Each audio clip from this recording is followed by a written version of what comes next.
যাতে আপনারা কৃষকদের একটু সতর্ক করতে পারেন, আতঙ্কিত না, যেন তারা প্রস্তুত থাকে এই রকমের ঘটনা যদি ঘটে, আল্লাহ না করুন, তাহলে ওনারা যেন ওনাদের ফসলটা দ্রুততম সময়ে ঘরে নিতে পারে। শুধুমাত্র এই মেসেজটা একটু কৃষকদের দিয়ে একটু সচেতন করার জন্য বলতেছি, যাতে কৃষকরা তাদের ধানগুলোকে পাহারা দিতে পারে। যদি দেখে হঠাৎ করে পানি বেড়ে যাচ্ছে, তারপরে যেন কাটার জন্য একটু উদ্যোগ নিতে পারে।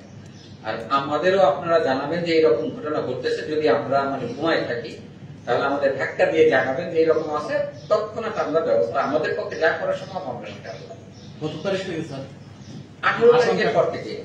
18 তারিখের পর থেকে আমরা স্যার পানি উন্নয়ন বোর্ডের একটা এলান পাইলাম যে টানা 12 পানি উন্নয়ন বোর্ড না নিতে টানা 12 দিন একটা যে খবরটার কথা আপনাকে বললাম, এটা কিন্তু করবোরেট করতে পানি উন্নয়ন বোর্ড। ওনারাও বলছে যে হ্যাঁ এইরকম একটা আশঙ্কা আছে।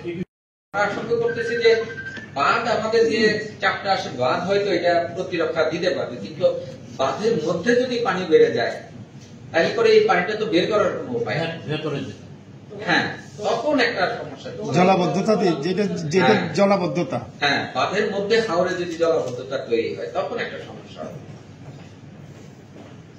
এই সিচুয়েশনে কৃষকদের প্রতি আপনাদের কি কি আহ্বান থাকবেন, কিভাবে আমরা আহ্বান জানাচ্ছি দ্রুততম সময়ে পাকা ধান যেন তারা কেটে নেয়। 2 দিন পরে কাটবো, একটু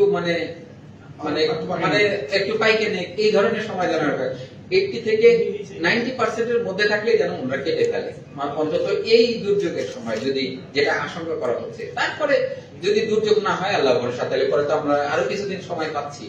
স্যার, কৃষকরা যদি ধান কাটতে গিয়ে হারভেস্টার বা শ্রমিক সংকটের এই সময়টাতে পড়েন, তখন আপনাদেরকে অবহিত করলে এই জায়গাতে কোনো তারা প্রতিকার পাবে? আপনারা জানেন যে আমরা এর পূর্ববর্তী যে সভাটা করলাম, এই সভায় আমরা যে ছাত্র সংগঠনগুলো আছে তাদেরকে আমরা স্বেচ্ছাসেবক তৈরি করতে অনুরোধ জানিয়েছি। তারা আমাদের একটা লিস্ট দিয়েছে কোন উপজেলায় কারা এটা সমন্বয় করবে। তখন আমরা যদি কৃষক জানায় যে তার শ্রমিকের সংকট আছে, তাহলে পরে তৎক্ষণাৎ আমরা ওই ছাত্র প্রতিনিধি আছে ইউনিয়ন ভিত্তিক, তাদের ফোন দিব এবং তারা এটা সংগঠিত করবে এবং ওই ধান কেটে দিবে।